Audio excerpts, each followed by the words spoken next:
Karen lost it when I refused to sell my ranch, didn't know I had the court orders ready. The sun hung low over the rolling hills of my Montana ranch, painting the fields gold. This land, 200 acres of sweat and memory, had been in my family for 3 generations. My grandfather broke his back taming it. My father died under its wide sky, and I, Caleb Winters, wasn't about to let it gone it for love, money, or Karen Mitchell's relentless demands. Karen, my neighbor of 5 years, had always eyed my property like a vulture circling a wounded animal. Her sprawling estate, with its gaudy mansion and manicured lawns, clashed against the raw beauty of my pastures. She wanted my land to expand her vision, a luxury resort that would choke the life out of this valley.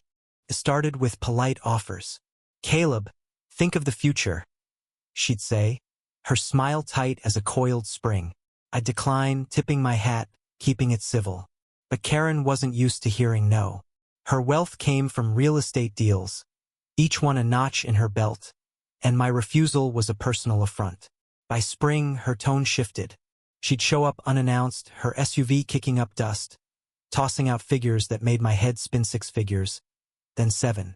Each time I said no. This land wasn't just dirt.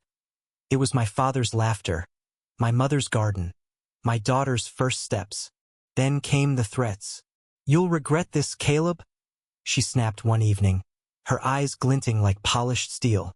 She started rumors in town, claiming I was hoarding land to drive up prices.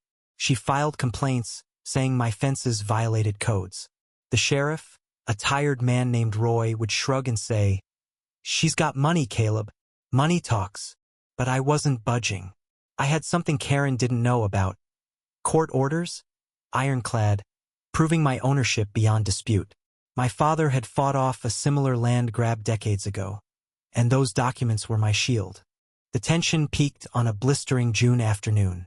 Karen stormed onto my porch, her face red, her voice a razor. "You're a stubborn fool, Caleb. Sell now, or I'll make sure you lose everything." She waved a contract, her Lyera slick city type named Greg hovering behind her. The air crackled with her fury, but I stood my ground, arms crossed, my calm a deliberate jab. "Karen, you're wasting your breath," I said. "This land's mine. Always will be." That's when she lost it. She screamed, tore the contract in half, and threw the pieces at me like confetti. Greg tried to calm her, but she shoved him aside, ranting about lawsuits and ruin. I almost felt sorry for her almost. Then, from the corner of my eye, I saw Old Man Tucker, my neighbor across the creek, limping toward us with his cane. Tucker, a quiet widower who rarely left his porch, had been watching the drama unfold for months. His presence surprised me. He wasn't one for confrontations. "Caleb's right, Karen," Tucker said, his voice steady but sharp. "You're not just fighting him, you're fighting all of us." He pulled out a yellowed envelope, his hands trembling. "My land's next if you win. I've got deeds too. We all do." The twist hit like a thunderclap. Tucker had rallied the other small ranchers, forming a quiet alliance against Karen's empire. Her face drained of color. She hadn't just underestimated me. She'd underestimated the entire valley. I handed her the court orders, crisp and final. "Read 'em, Karen. You're done."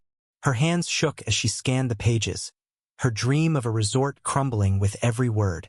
Greg tugged her arm, muttering about legal recourse, but she was silent, defeated. The valley seemed to exhale as she drove off, her SUV's tires spitting gravel. But victory tasted bitter. That night, I sat on my porch, staring at the stars. Karen wasn't evil, just consumed by greed, blind to the lives she'd disrupt. I thought of my daughter, now grown, who'd begged me to sell and avoid the fight. I thought of Tucker, risking his peace to stand with me. The land was safe, but the cost was a fractured community. Neighbors pitted against neighbors. Karen's defeat didn't heal those wounds. The next morning, I found a note tucked under my door. It was from Karen, handwritten, her words uneven. "I'm sorry. I lost myself." She'd left town, her mansion up for sale.